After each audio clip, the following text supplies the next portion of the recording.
Mari kita lanjutkan pertualangan si Kancil dengan kisah si Kancil di hutan pinus. Si Kancil memutuskan untuk menjelajahi hutan yang lebih jauh. Ia mendengar kabar tentang sebuah hutan pinus yang sangat luas dan penuh dengan makanan lezat. Dengan semangat yang membara, Kancil pun memulai perjalanannya. Hutan pinus itu memang sangat indah. Pohon-pohon pinus yang tinggi menjulang menciptakan suasana yang sejuk dan tenang. Namun, di balik keindahannya, hutan pinus ini juga menyimpan banyak bahaya. Salah satunya adalah ular piton raksasa yang sangat licik dan suka bersembunyi di balik akar-akar pohon pinus. Saat sedang asyik mencari makanan, tiba-tiba Kancil mendengar suara desisan yang sangat mengerikan. Ia langsung bersembunyi di balik semak-semak. Tak lama kemudian, muncullah ular piton raksasa yang sedang mencari mangsa. Kancil gemetar ketakutan.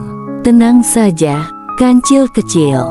Aku tidak akan memakanmu jika kau mau menjadi temanku," ujar ular piton raksasa dengan suara yang lembut. Kancil yang penasaran pun bertanya, "Bagaimana caranya aku bisa menjadi temanmu?" "Mudah saja," jawab ular piton raksasa. "Kau hanya perlu membantuku mencarikan mangsa yang lebih besar. Sebagai gantinya, aku akan melindungimu dari bahaya." Kancil berpikir sejenak. Ia tahu bahwa ular piton raksasa sedang menipunya. Namun, ia juga tidak punya pilihan lain.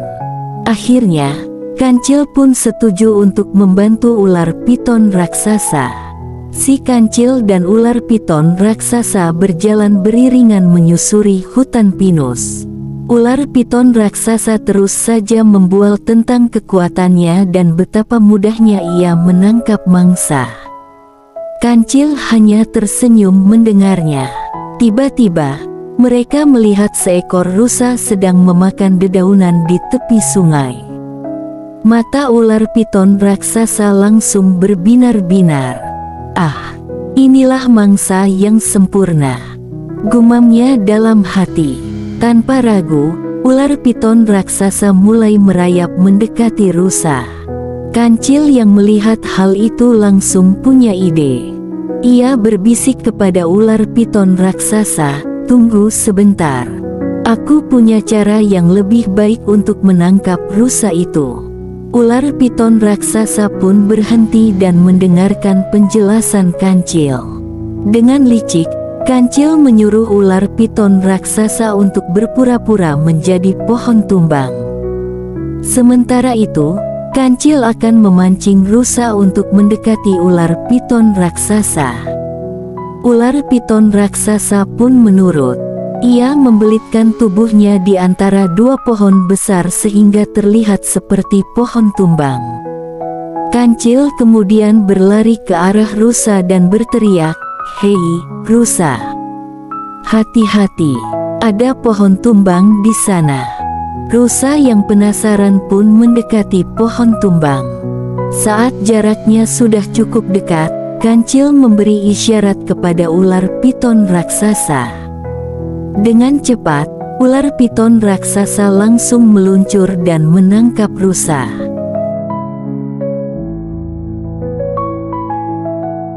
Setelah berhasil membantu ular piton raksasa menangkap rusa, Kancil merasa bersalah.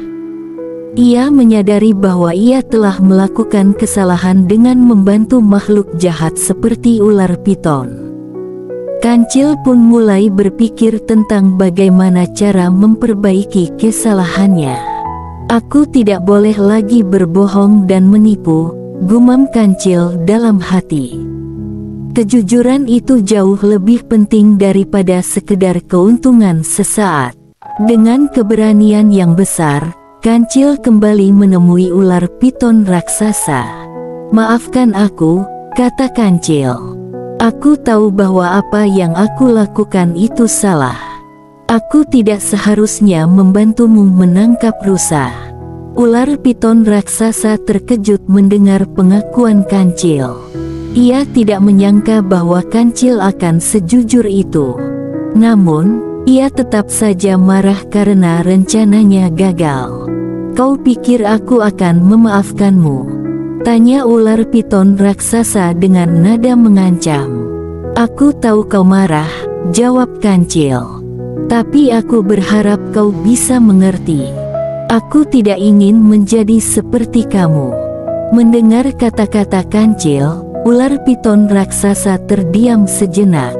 Dalam hatinya, ia merasa sedikit terharu. Meskipun begitu, ia tetap tidak bisa memaafkan Kancil begitu saja. "Baiklah," kata ular piton raksasa akhirnya. "Aku akan memaafkanmu kali ini. Tapi ingat, jangan pernah mengulanginya lagi." Sejak saat itu, Kancil berjanji untuk selalu jujur dan tidak akan pernah lagi menipu siapapun. Ia juga belajar untuk lebih berhati-hati dalam memilih teman. Kancil menyadari bahwa tidak semua hewan di hutan itu baik hati. Pesan moral: cerita ini mengajarkan kita tentang pentingnya kejujuran. Meskipun terkadang berbohong terlihat lebih mudah, namun kejujuranlah yang akan membawa kita pada kebahagiaan sejati. Selain itu, cerita ini juga mengajarkan kita untuk selalu berhati-hati dalam memilih teman dan tidak mudah percaya pada orang lain. Bagaimana menurutmu cerita si Kancil di hutan pinus? Kamu ingin melanjutkan ke petualangan si Kancil lainnya?